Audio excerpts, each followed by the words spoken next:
Hi, everyone. Welcome to today's webinar, Preparing Your Organization for Generative AI. This is a recorded version to follow up from our live version a few weeks ago. But we would like to we had some issues with audio and we decided we would re-record this and send it all out to you. With me today, I have Mirna Youssef from Microsoft. I'm going to get Mirna to introduce herself now so I don't do her an injustice with not knowing enough about what she does. Mirna, can you tell us a little bit about yourself? So yeah, of course. Thanks, Paul. My name is Mirna Youssef. I'm the modern work specialist in Microsoft, looking after all of the productivity and collaboration workloads, and happy to be here with you today. Thanks very much, Mirna. And for those who don't know my name is Paul Conaty. I'm a Client Solutions Director in the Office of the CTO with CWSI. My primary role is to work at a strategic level with customers in the security and compliance space, mostly around the areas of Microsoft Purview and Defender. So the couple of things we want to talk about in today's session. Obviously, we have a mix of different people attending the live event. Probably approximately 50% of them had stated that they were already looking at AI, and 50% had not started looking at AI yet. So what we'd like to do in the initial part of this webinar is talk a little bit about what AI is and the capabilities of it, and why we should be interested in it. Specifically focusing on Microsoft Copilot, and there'll be a demo, hopefully from Mirna, to show some of the capabilities of Copilot. And then we're going to talk a bit about preparation. So, while these new tools are exciting and, I think are going to be really transformative in terms of driving productivity and enabling workers, there are some risks and challenges associated with the tooling, and there is some work that we should all be looking at doing to be ready for using these tools in our environments. And that's what we'd like to talk about in the second half of today's session. Before we start, for anyone who doesn't know who CWSI are, we're an Irish-based company, and our purpose, or why we do what we do, is to enable the world's security from anywhere. So that's any application, any device, any network, no compromises. And what we mean by no compromises is two things. One is no compromises on security, and the other is no compromises on user experience. So what we really want is people to be able to do what they need to do, but to do it in a safe and secure way. We were founded in 2011 in Dublin, in Ireland, but we've expanded since to over 5 countries. We are now in Ireland, the UK, Belgium, Luxembourg, and the Netherlands. We've over 150 employees, and we have a global customer base serviced out of the European countries, but we have multinationals and we're providing services across the globe. We specialize, as already mentioned, in securing hybrid work, or I guess it's just going to be called work soon because hybrid is here to stay and it's the new normal, I think. And we work both directly with our customers and through channel partners such as telcos in the different regions and through other distribution partners. We're also a founding member of something called the Enterprise Mobility Experts Alliance, or EMEA, which was a group of similar organizations across Western and Northern Europe, which allowed us to provide local language services, share products and information, and just overall enhance the abilities of all the different organizations. I'm going to hand over now to Mirna, who's going to take you through all the kind of features and talk a little bit about AI and the exciting things that we're able to do with it. Mirna, if you'd like to take over. Perfect. Thanks, Paul. So, hi everyone.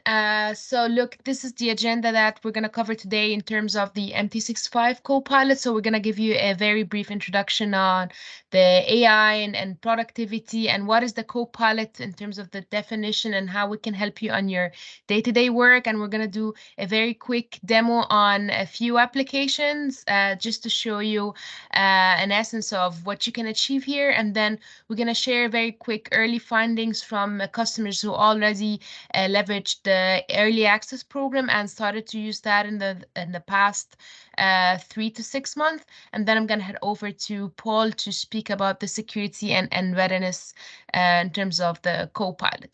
So just before starting with the M365, so that was just a very quick finding from the work trend index survey that we've gathered from employees across the world, that 64% of them, they don't have time or energy to do their actual or core job and have time for innovation, because we're always dragged with searching or navigating informations and hopping on, hopping off from back-to-back meetings, replying to emails, following up on stuff on our mailboxes. So these things actually suck our energy and time every day and just leave us less creative by time. So 43% of employees' time is spent actually in creating, and 57% of the employees' time is spent in communicating. So accordingly, the end up result is 87% of the organization believe that the AI will actually get them ahead of the game and get them more competitive edge. So accordingly, this new AI employee aliens with all the work trend index survey says that people say that they're not worried that AI will replace their jobs. The complete opposite, because it will actually empower them to do their jobs way better and will actually delegate as much work as they can for the AI and focus on their core job and the innovation on a daily perspective. So this is actually a very quick glimpse on how the generative AI technology has been evolving very fast. So if we looked at the mobile phones, it has taken 16 years for the evolution. Internet has taken 7 years. Facebook or Meta has taken like 4.5 years to see how it evolved. However, like since we announced the ChatGPT versus now, where the M365 is already on global availability, you can see the evolution just taken 3 months. So with more innovative products, the evolution, I'll say, would be even way faster. So today we're going to focus on the MP65 Copilot, and just for your information, that Copilot or Microsoft Copilot is becoming attached to every single product that we have in our portfolio. So what we're speaking about today is the MP65 Copilot, which is the Copilot in your MP65 apps like Word, Excel, PowerPoint, OneNote, Teams, Outlook, and there is actually Dynamics 365 Copilot. There's Copilot for Power Platform, Security Copilot, and GitHub Copilot. Okay, so a very quick introduction. What is the M365 Copilot? Is actually the Copilot that you can consider as your AI expert or your best friend on your day-to-day work, that will make you work better on your Excel, Word, PowerPoint, Outlook, and make you actually more efficient in getting information and getting stuff done. So this is, as you can see here, it's basically gathering with natural large language models, okay, and embedding that with the Microsoft Graph, introducing or collaborating with your data, and then using the natural language with the ground processing, okay, on the MP65 apps, and then searching the internet, and accordingly it gets you the right information based on the prompt that you ask. So I won't take more time in that. I would love to demo it for you. So let me just share my screen if that is possible. Sure. Yeah, screen. Okay, so what I'm gonna start with is the OneNote. Okay, so I'm gonna quickly ask the Copilot, draft me an outline for a presentation on sustainability on 30 minutes. And by the way, it picks the typos. That's why I didn't care to make them right. So just I'm asking the Copilot to draft me an outline, because I'm going to use this outline, create an article on the word. See here. I paste it here for your visibility. So it has actually created me, that's a 30-minute presentation outlook. So 3 minutes for introduction, 10 minutes for environmental sustainability, and then 7 minutes for social sustainability, economic sustainability, etc., etc. So I'm just gonna copy this outline, okay, and then go to Microsoft Word, and then I'll ask Copilot to create an article based on this outline. And by the way, because we don't have time to demo every single possibility that you can have, okay, while I'm using the prompts, I'm going to tell you stuff that you can achieve. So for example, here, in the Word, now I'm using the Word to actually create something from scratch, okay? So here, the Copilot, I'm gonna paste here, write about, okay, or actually I'm use here, write me. No, that's not, yeah, Copilot, yeah, write me an article based on the below outline, and this is the outline that I have taken from the OneNote, okay? And while it's actually creating, you can actually get documents from your own files or documents that are PDF or Word documents. Maybe you have lengthy document and you want to summarize it, you want to ask questions about this document, and you actually pop it into the Copilot and it does the same thing. So it doesn't have to be just creating stuff from scratch. You can get your own stuff and start working on it, summarizing it, rewriting with Copilot, making it less formal, making it more friendly, making it less lengthy, these kind of stuff. So I'm going to copy the article. Okay, I'm going to paste it here. So it has created for me a nice article based on the outline that I have asked it to do. So I will actually save this on my OneDrive so I can use that into my PowerPoint. Say demo Copilot, save. Okay, and then I'll share this link, copy link. Okay, and then yeah, open the PowerPoint. New PowerPoint.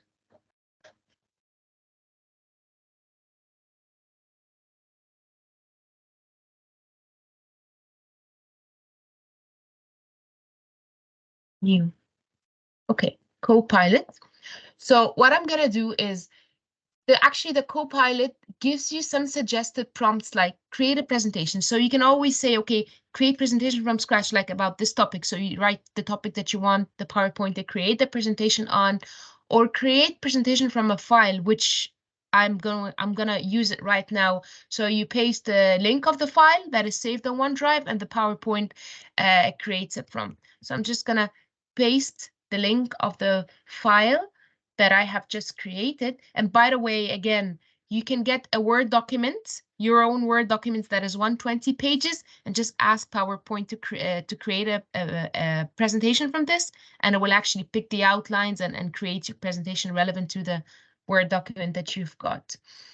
So now it has picked the outline and it's preparing the slides.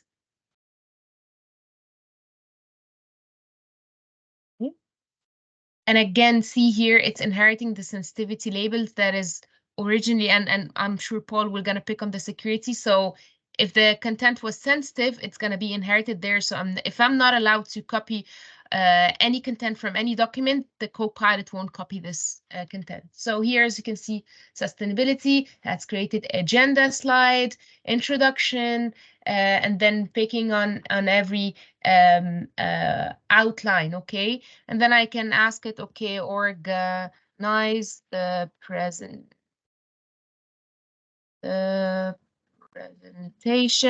So what I'm expecting it to do is to organize it into sections. So it will create automatically the sections and put them into order. And you can always ask it questions like, see here, okay, introduction is in a section, sustainability is in a section, conclusion is in a section. And for example, here in the first slide, I will ask it add a picture of tree.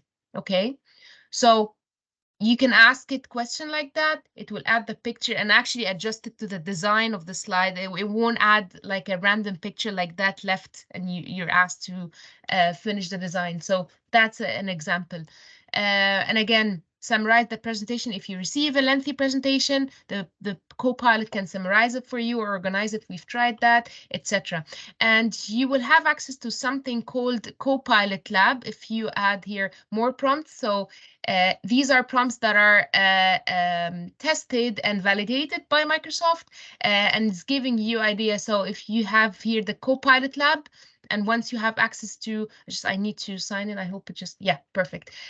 So you choose the application that you want with the Word, with the Excel, PowerPoint, and then it will get you hundreds of prompts that you can use. Okay, so what I'm going to cover now is the Teams. So I'm just going to share my screen again and show you. It was a pre-recorded meeting, okay, made for demo purposes. So I'm just going to open it now and just, Paul, do I have 5 minutes left? Absolutely, yeah, go ahead. Perfect. Yeah, perfect. So here, as you can see in my screen, that's a pre-recorded meeting, okay? So I'm going to click here on Copilot, okay? And just start asking questions. So that was a recorded meeting and you don't have to record the meeting. You just turn on the transcript and you're gonna get all the information. So I'm just gonna ask it recap the meeting. Okay. So we're gonna see here the recap. So that was mainly as if we are a product marketing team and we are discussing the product, the launch of the product. So that was the key topics: product readiness update, marketing asset development update, and it will tell you every person what did he actually say. And there's something actually very interesting that with every answer you get the reference for it. Not sure why it's not popping now, but it always pops. But every question you ask, whenever it gets you information, it gets you where did it get this information from the transcript. So actually I can get it from here. Yeah. And then here in the recap, you can see here that's the window that I wanted to show you, that it will show you all the speakers, when did every speaker speak, okay? And this is the AI notes. And these are the content that we have shared. And then the Copilot piece is, okay, if you see here, the recap meeting, I can actually see the suggested prompts like list action items.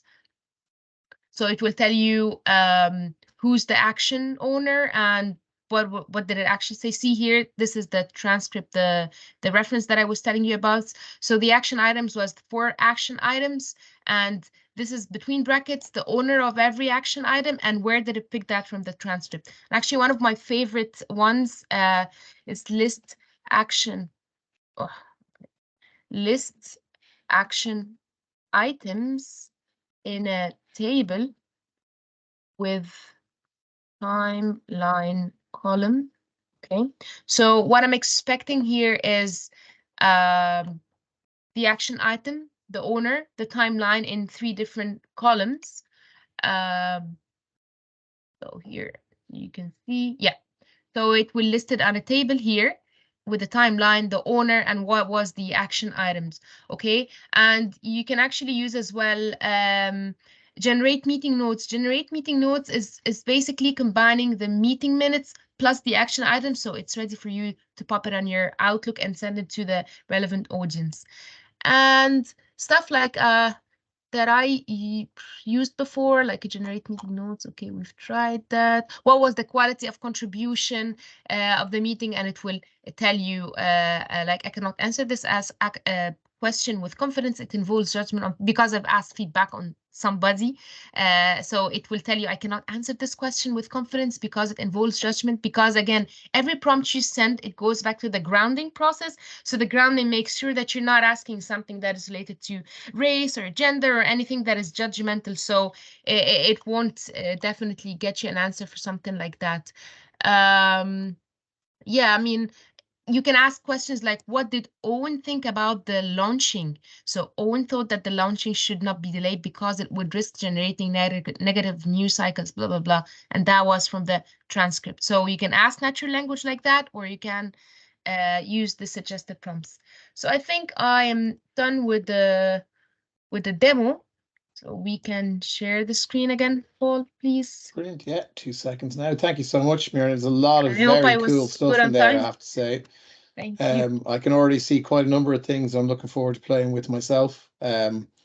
The meeting minutes one is great, but being able to very quickly summarize large documents into presentations and things like that are, as you said at the start, they're just things that take up time in your day, which could be better spent doing other things. So it's great. Absolutely. Yeah, I personally use it every day. So So yeah, hopefully you can see my screen again. Can everyone see my screen? Yeah. yeah, I can Yeah. see. So we can skip past these couple of slides here now. So I think Yeah. so some useful statistics. I don't know whether you want to comment on these as well, Mirna. That I think they came from some of the surveys that have been done by Microsoft. Yeah, I'm actually getting to this. Perfect. Yeah. So towards like some of the useful or actually interesting statistics that has come, that 77% like would not want to give it up. Like I bet if somebody used this team summarizing, like you can't now hold a pen and a notebook again and write meeting notes, because we can never be as efficient as that and as quick as that, and it will actually help us focus on the meeting and be more engaged. And 70% of the Copilot users said that they actually are more productive, which is a brilliant percentage. And 68% said that the Copilot helped them jumpstart into creative process, especially like this OneNote piece. I would think like for example, marketing team, like they want to brainstorm an idea or a project or any launch, they just start by OneNote, draft me a plan or draft me ideas, and it will get them ideas. And for the 67% said Copilot saved them time so they can focus on more important work, which is obvious from what we have shared. 3.8 times faster on catching up missed emails. Like I haven't showed you the Outlook piece for the essence of time, but the Outlook, it's basically like you get a long thread of email and you say Copilot, please summarize me this thread, and it will summarize like a long thread of emails in just 3 sentences, where you just been looped as FYI or FYA, or actually ask Copilot if maybe you're back from annual leave to just summarize you the mailbox and to get you up and running on the important stuff. And again, for customer service, 12% said like this faster and on resolving customer issues, because you just get what's really important very fast and fetch information really more efficient. So these are like one of the top foundings from the early access program. And again, from a time-saving perspective, from productivity perspective, like these are numbers that we've got from the early access program, from the survey results of the customers that who were on the early access program. So as you can see here, it's value by workflow, like 64% spent time less in actually processing emails, and 84% find that it's easier to take action after the meeting and just get the relevant people to the right thing faster. So yeah, so I'm heading to Paul. Yeah, no, absolutely. Yeah. Look, as I said, there's lots and lots of positive stuff there. I said I think we're all excited about what the likes of Copilot and other generative AI can do for us. However, like any new technology, there are going to be some risks and challenges associated with deploying something like this into your environment. And what I'd like to do now is spend some time talking about, some of those key areas and also how you can mitigate against them. And, Mirna did show one example already, which we'll come back to later on, around handling sensitive information and how things like Copilot can help you. But starting at the very kind of basic areas around the potential risks using generative AI, there's a couple of key ones that I'd like to call out. So the first is, privacy concerns over data exposure via the training model. So there's definitely been a lot of talk around this. There's even been elements of this being part of the recent AI Act that the EU have released a draft for, around how do we ensure that training models do not expose personal data or private data of people who've contributed to them, or that the data is used for training the model. So a concern that many companies might have is that internal company data could be exposed by an AI, a third-party AI, to other third parties accidentally or via some kind of prompt engineering. And this is a valid concern. We have seen some evidence that this could occur already, so it is definitely something that people need to consider. Another common one that what I hear is incorrect use of copyright or sensitive material. So as you can see, AI tools are very good at going out and taking different sources of data, bringing them all back in and summarizing them for you. However, by themselves, they're not typically aware of the sensitivity of that data unless you've done some effort to use things like classification. So there is a risk there that copyright material or sensitive material could be pulled into those summary documents or into those new content. So it's very important that that is considered in your security model, rather than just kind of like letting it go out there and pull everything in. So, data access controls in your organization, if they are not as strong as they should be, then you could have an issue where IP or sensitive data gets returned in query responses. There's also this concept called hallucinations, which kind of sounds hilarious when we're talking about technology, but that's what they've chosen to call it. And this is where AI can create false or inaccurate content. And as you probably saw in some of the demo that Mirna was showing there is a little disclaimer at the top of quite a lot of the data where this content was generated by an AI and should be reviewed by a human. So it's important that we don't just assume the AI is going to do everything for us. We need to, it can take a lot of the work and make things quicker, but there is still a responsibility and there should always be a level of oversight for a human operator. And I think this goes back to the statistic about whether people are afraid that AI will take their job. I don't think at this stage or for quite some time in the future that AI is going to be able to be 100% accurate. So a human is always going to need to review the outputs.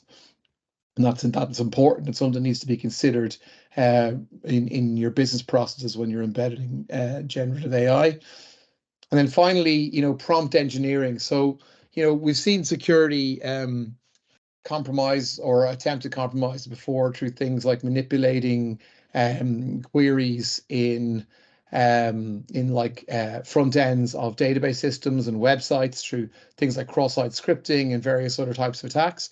Generative AI also has these types of risks associated with it. So there is possibilities that people using clever use of prompts could expose back-end data. So you really need to be sure that you have good security testing in place and to account for this, and that you have controls like we're going to talk about in a few minutes around minimizing the access to sensitive data and ensuring that prompts are only capable of surfacing information that they're supposed to. But it is something that people will need to think about before they start using generative AI, potentially as a front end into applications or as part of their services and processes. So some of the key questions that I would recommend people consider when they're doing vendor risk assessments or doing kind of third-party assessments of tooling. So whether it's Microsoft Copilot or ChatGPT or, there's a whole plethora of different AI solutions have come onto the market very, very rapidly in the last couple of months. They are being embedded in all sorts of different platforms and services. I know there's a Salesforce Copilot. There's various different tools out there in ServiceNow and other vendors as well. So some key things I would be suggesting people look at when they're doing their evaluations of these third-party tools. So first of all, what controls are in place to ensure that these Gen AI tools cannot expose your corporate data to third parties? So do you have good data access controls? Do you have things like data classification and encryption, information rights management? Are they robust, well tested, and will they stand up to, the use cases of generative AI? Do you have mature and robust data security and access controls to make sure that your users will only be able to access the data that they should do? You don't want to inadvertently have users accessing data that they shouldn't see. A real problem we see in a lot of organizations is access creep. So where people move from one role to another and their access controls are not removed from their old role, so they accumulate access. They may not be aware of this themselves, and generally it might not cause a problem because they're not actively searching those places. But the AI is just going to search whatever that user has access to because it runs in the user context. So that is something that people need to be on top of. And there's a number of different ways we'll talk about how to do that. Monitoring controls to ensure that queries and outputs do not breach your GRC, your governance, risk, and compliance requirements, i.e. privacy or industry regulations. So things like GDPR, things like HIPAA, MiFID II, there's all sorts of different industry-specific and general regulations out there to ensure that we limit the access of data to only those who should see it, and also maybe the amount of data that people see. We need to ensure that generative AI will not bypass those controls. So again, this is just down to robust testing and investigation as part of your change management and your adoption of generative AI. You need to see do your existing controls meet the requirements for generative AI use cases, and will they also meet your regulatory requirements. So you need to review your regulatory requirements, especially because we are seeing some updates coming in those areas around things like AI processing, particularly for personal data. That's an extremely important one to understand.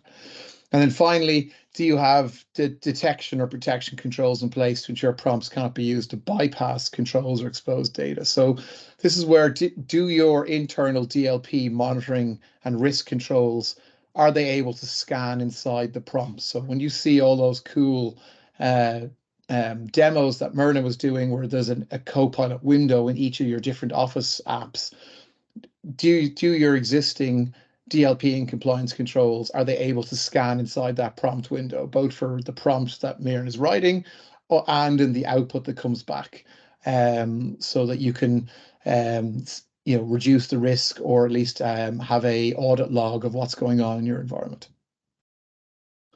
So some of the recommendations that we would make around these different areas. So in terms of detecting sensitive data in prompts and outputs, and really these recommendations are very focused on Microsoft Copilot.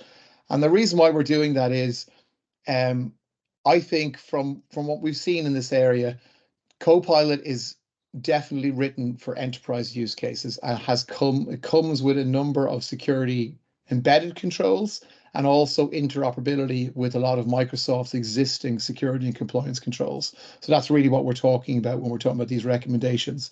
It's probably for the other third-party solutions, you'll have to really review what the capabilities of those solutions are and whether your existing security tool sets are able to interact with those different solutions.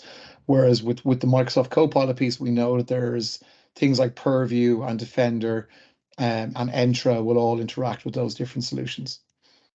So to help detect sensitive data in prompts and outputs, I would look sensitive info types, looking for things like PCI, corporate IP. There's a number of out-of-the-box sensitive info types, and of course you can customize those yourselves.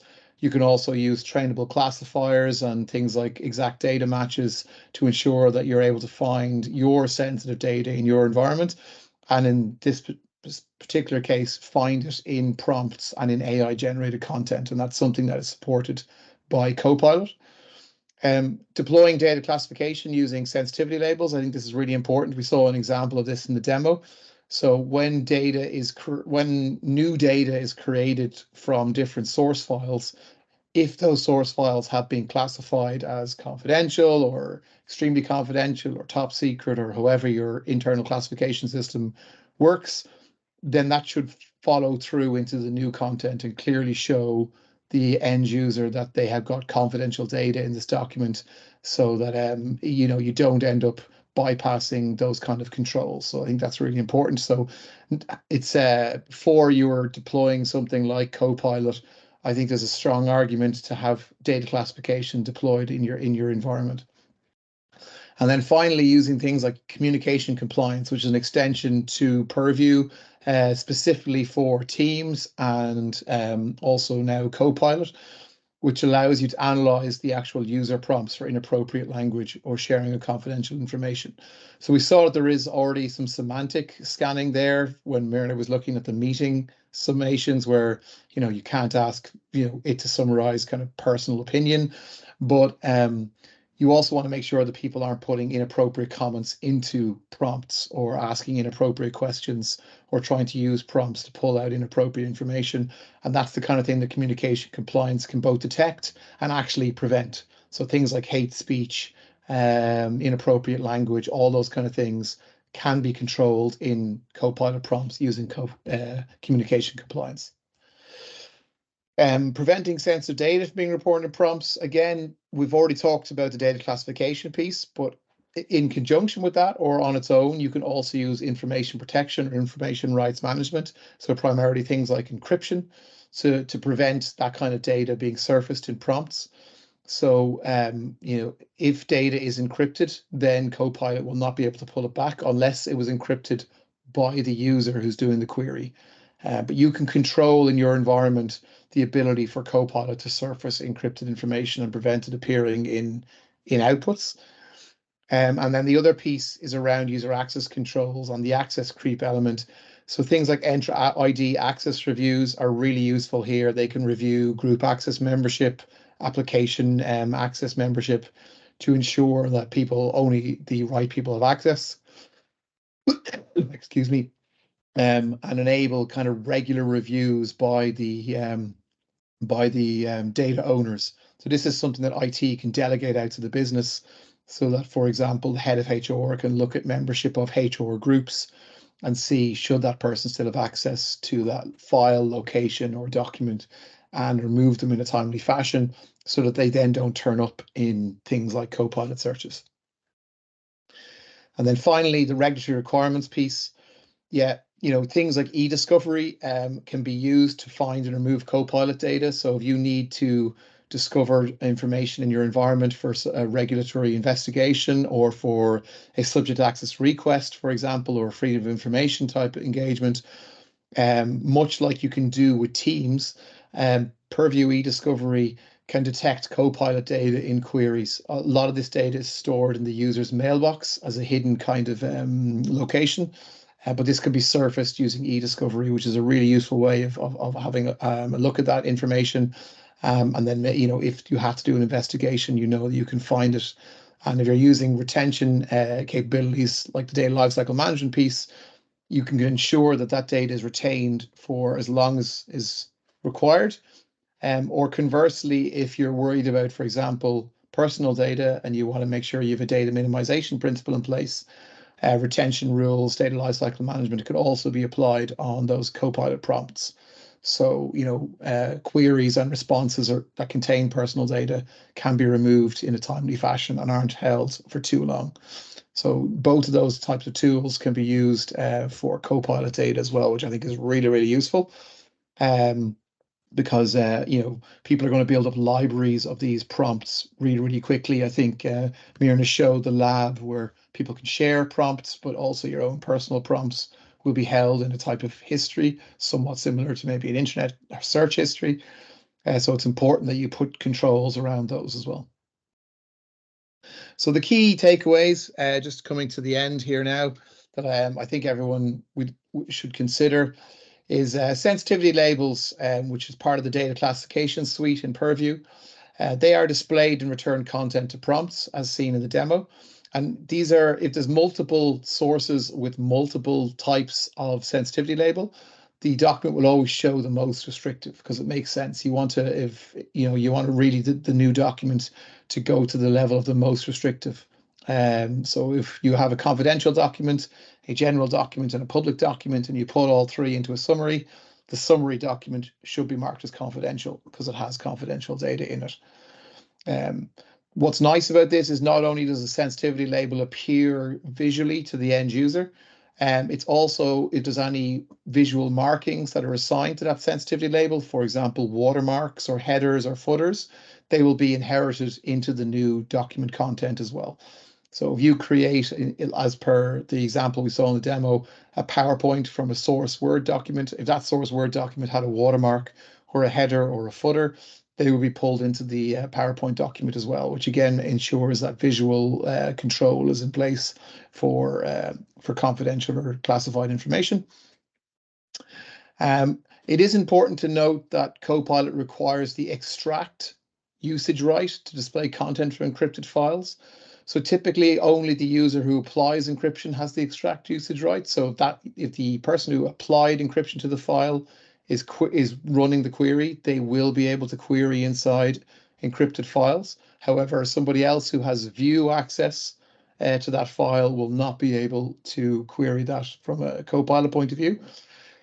And you can use policies in your data classification, information rights management, encryption policies to define usage rights. So this is something you might want to review in your environment to see, do you want to ensure that you limit those extract rights as much as possible to ensure that you don't expose any new risk when people start using Copilot.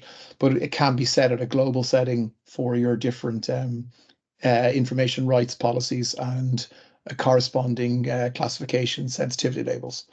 So they're just kind of three key areas that I think people should think about.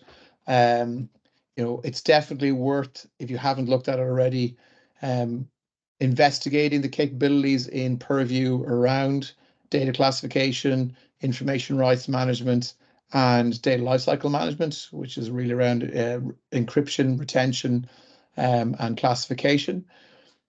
We're also expecting to see quite a lot of new capability coming into the insider risk console, where you'll be specifically able to look at insider risks being driven through Copilot activity like queries. And there will also be additional DLP capabilities coming in the near future, specifically around Copilot, over and above the ones that already exist in the likes of Teams, OneDrive, Outlook, and SharePoint. So there's a number of new capabilities coming, and there's some very good documentation on the Microsoft Learn sites around securing Copilot, including I would recommend people review the Zero Trust for Microsoft Copilot reference architecture, which has some really, really good useful information for anyone who's looking at Copilot in their environment. Just from a licensing point of view, there's a couple of things here. I'm not going to kind of cover the actual Copilot licensing requirements. I think you can speak to your relevant license specialist for that. But from a security point of view, the basic information protection, manual labeling of policies, and the SharePoint data controls, OneDrive data controls, they are available in an E3 or A3 if you're an academic institution license.